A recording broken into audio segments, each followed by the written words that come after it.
Ya, bueno chicos, vamos a partir la ayudantía de esta semana. El tema que se va a ver en la ayudantía va a ser netamente árboles y cómo recorrerlos y algunas de sus características. Vamos a partir con el enunciado del problema. Considera el siguiente árbol que tiene como raíz al nodo 1, ¿cierto? Y responde a las siguientes preguntas.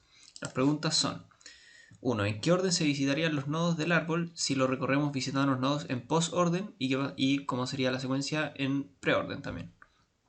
Segundo, ¿cuál es el número máximo de hojas que podría tener el árbol considerando que es un árbol ternario sin cambiar su altura? ¿Y cuál es el menor número de nodos que se debe agregar al árbol para que se convierta en un árbol ternario completo? Entonces, vamos a comenzar con la primera pregunta. Y lo primero que vamos a hacer va a ser repasar un poco a lo que se refiere el pseudocódigo de lo que es recorrer el árbol en post-orden. Y lo vamos a revisar. Entonces, recorremos desde el nodo B, que va a ser nuestra raíz. Ese va a ser el primer nodo que vamos a recorrer. Si y para cada uno de los nodos que vamos haciendo, porque esto claramente vemos que es una función recursiva, vamos a ir viendo. Si B es una hoja, entonces lo visitamos. Y en caso de que no sea una hoja, o sea que sea un nodo interno, se van a revisar todos los hijos de ese nodo interno y se va a aplicar la función de nuevo recorrer para ese nodo hijo. De ahí se aplica recursividad y cuando se terminen de recorrer los hijos, recién ahí vamos a marcar el nodo padre. Por eso el visitar está aquí abajo. ¿Cómo se aplica esto? Ahora lo vamos a ver con el ejercicio. Entonces partimos viendo el nodo 1, que es nuestra raíz, y lo que nos dice el algoritmo es que lo primero que tenemos que hacer, como el nodo es un nodo interno y no es una hoja, vamos a tener que revisar el nodo 2 y 3, y esto por convención por lo general se hace de izquierda a derecha. No, porque si lo hacen de derecha a izquierda, claramente el orden, o sea, la secuencia que nosotros vamos a definir al final es distinta. Entonces por convención se hace primero el izquierdo y después el derecho. Y si hay más de uno, o sea, hay más de dos, de izquierdo, después el del medio y después el derecho. Entonces, revisando el primer nodo que sería nuestra raíz, nosotros tenemos que, si nosotros volvemos a nuestro algoritmo, vamos a ver que por cada hijo el nodo que estamos revisando, que es el 1, tenemos que aplicar la función de nuevo, pero al nodo hijo. Entonces, ahora lo que vamos a hacer va a ser aplicar la función al nodo 2. Y vamos a marcar el 1 con rojo para decir que ya de alguna forma, como la función recorrer ya empezó con este nodo, solo que al hacerlo recursivamente quedó como en pausa, por decirlo así. Entonces vamos ahora a partir la función con el nodo 2. ¿Qué es lo que vamos a hacer con el 2? Lo mismo que acabamos de hacer con el 1. Vamos a tener que revisar cada uno de los nodos hijos que tiene el nodo 2. Revisamos el nodo 4. Y ahora pasa algo distinto porque el nodo 4 es una hoja. Como sabemos en el algoritmo, si es que el nodo es una hoja, lo revisamos directamente. Entonces, nuestro primer nodo visitado sería el número 4. Ahora, como nosotros ya terminamos con esto, la función recursiva como que de alguna forma vuelve y seguimos revisando los hijos de 2.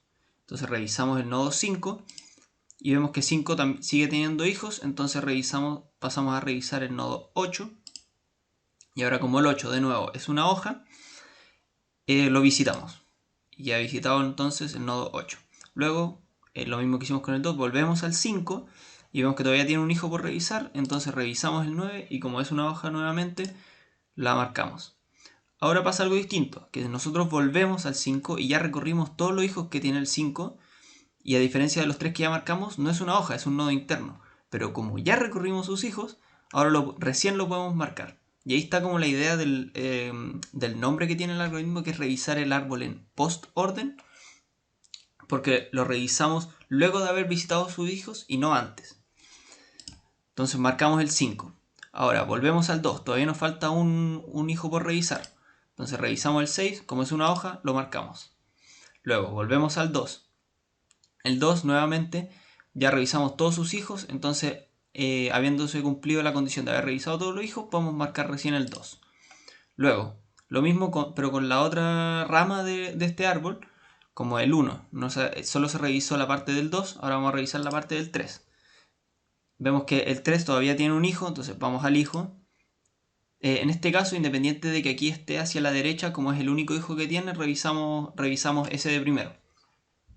Pero como les dije antes, por convención se revisaría de izquierda a derecha si hubiera un nodo acá, por ejemplo, cualquier otra cosa. Ahora, después de estar en el 7, vemos que también tiene hijo, entonces nos vamos a pasar al 10 y luego al 13. Y como el 13 ahí recién viene a ser una hoja, lo podemos marcar. Entonces el número que sigue es el 13. Luego, volvemos al 10, todavía nos queda revisar el 14. Revisamos el 14 y como es una hoja, lo marcamos. Volvemos al 10. El 10, ahora ya revisamos todos sus hijos, entonces ahora podemos marcar recién el 10. Lo marcamos, queda nuestra secuencia. Luego, volvemos al 7 y vemos que todavía no hemos revisado todos sus hijos, entonces revisamos el 11, como es una hoja, lo marcamos. Luego, el otro hijo, el 12, lo revisamos y luego lo marcamos y ahora ya solo nos queda devolvernos como en la recursividad de la función y veríamos que ya como revisamos todos los hijos del 7 podemos marcarlo, todos los hijos del 3 están revisados, por lo tanto también podemos marcar el 3 y por último ya el 1, como ya se revisaron todos los demás nodos, marcamos.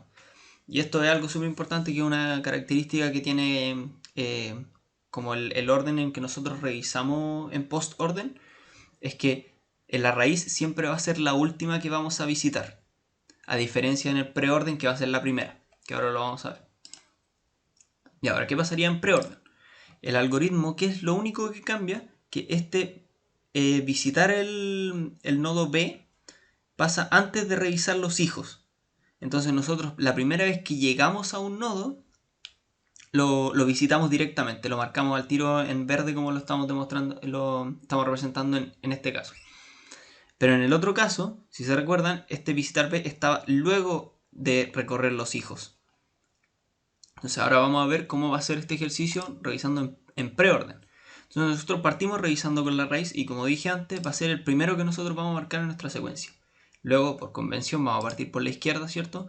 Revisamos el 2 y como en preorden lo marcamos antes de revisar a los hijos, lo marcamos. Luego 4 es una hoja y por lo tanto lo marcamos.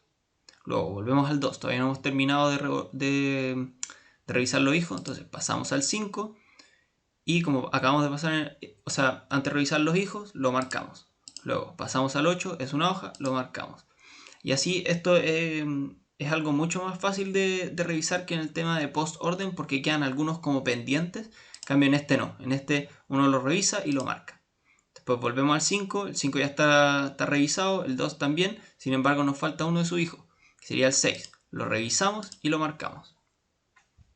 Luego pasamos al nodo número 3, igual la forma, o sea, como el orden en que vamos como aplicando la función recorrer es muy parecida a la anterior, solo que la forma en que los visitamos es distinta.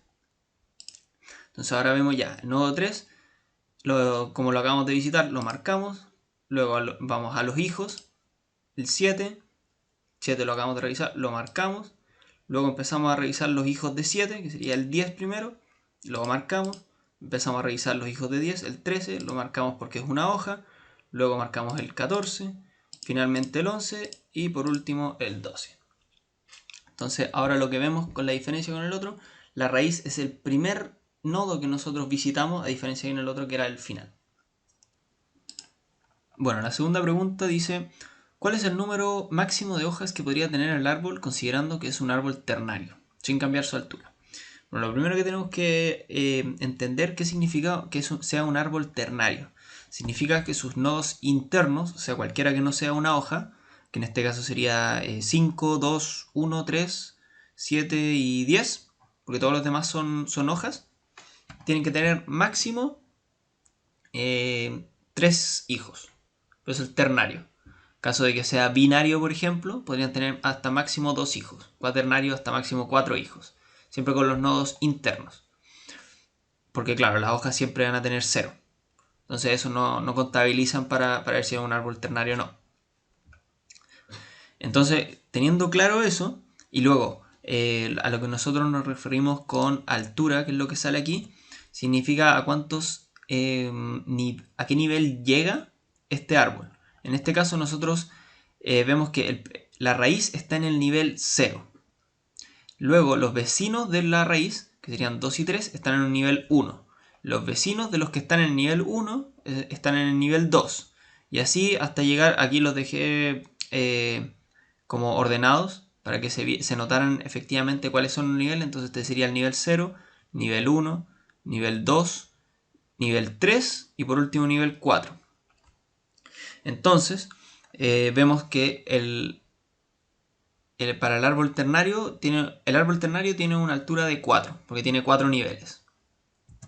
Entonces ya sabido eso, nosotros por teorema, si el número máximo de hijos de los vértices de un árbol con raíz es d, que en este caso ese d sería 3, porque nos están pidiendo un árbol ternario, y su altura h, que acabamos de ver que es 4, entonces el árbol tiene a lo más d elevado a la h hojas. O sea, podría llegar a tener sin dejar de ser un árbol ternario. Entonces, claro, aquí para este caso, como sabemos que es un árbol ternario, sabemos que d igual a 3 y además que se establece que su altura no debe cambiar, h igual a 4. Entonces, el resultado, o sea, la mayor cantidad de hojas que podría llegar a tener este árbol sin dejar de ser ternario sería 3 elevado a la 4, por lo tanto 81. Entonces, bueno, en ese grafo no me va a caer, o sea, el árbol no me va a caber en una diapo con 81 nodos, es demasiado grande. Pero ahí se tienen que imaginar que en este caso, por ejemplo, aquí tendría una tercera rama, o sea, un tercer hijo, ese hijo tendría 3 hijos, después ese hijo, cada uno de esos 3 hijos tendría otros 3 hijos y así, por eso se suben de manera exponencial, dependiendo de la altura. Entonces nos queda claro, el máximo de hojas que podría llegar a tener es 81. Bueno, y la pregunta número 3 nos dice, ¿cuál es el menor número de nodos que se deben agregar al árbol? Bueno, ahí falta un para que se convierta en un árbol ternario completo. ¿Cuál es el menor número de nodos? Lo primero que hay que saber es que un árbol m-nario, o sea, puede ser binario, ternario, ¿cachai? Por eso se pone una m, será completo siempre que todos sus nodos internos tengan exactamente m hijos. No era como antes que nosotros definíamos, por ejemplo, un árbol ternario que tenían que tener máximo m hijos. Si tienen eso exactamente m hijos, nosotros diremos que es un árbol ternario completo. Entonces, por lo tanto, completamos con el árbol de la siguiente manera. Y estos son los nodos que nosotros vamos a tener que completar en el árbol para que este se convierta en un árbol ternario completo. Claro, los nodos azules son los que ya estaban y los nodos amarillos son los que hay que agregar. ¿Por qué? Porque el 1 vemos que es un nodo interno y solamente tiene 2 nodos hijos. Hay que agregarle un tercero. Luego este queda como hoja, entonces, y por lo tanto no es un nodo interno y no habría que agregarle los 3 hijos a ese nodo. Igual que por ejemplo al 4, al 8, al 9, al 6, que son todos hojas, entonces no es necesario agregarle a esos. Por eso se habla del mínimo número de nodos, porque nosotros le podríamos agregar 3 hijos a esta hoja y podría ser todavía un árbol ternario completo, pero están pidiendo el mínimo número de nodos. Entonces, solo vamos a completar los que sean necesarios. Por ejemplo, el 5, que es un nodo interno también, claro, tenía 2 hijos, le falta un tercero, se lo agregamos. El 3, lo mismo, tenía un hijo y por lo tanto le faltan 2. Agregamos esos 2 nodos. Luego el 11 y el 12 son hojas. Y el 10, claro, tiene 2 hijos. Entonces hay que agregar un tercer nodo. Y con esos 5 nodos, nosotros vamos a tener un árbol ternario completo. De esta manera nos aseguramos que los nodos internos 1, 3, 5 y 10 cumplan con tener exactamente 3 hijos porque no los tenían, con lo que finalmente obtenemos un árbol ternario completo agregando únicamente 5 nodos. Entonces la respuesta al problema sería que el número mínimo sería 5 nodos. Y bueno, ese sería todo el ejercicio. Espero que les haya quedado claro. Cualquier cosa nos pueden preguntar como siempre en el Discord. Y eso, ojalá que les vaya bien en la evaluación.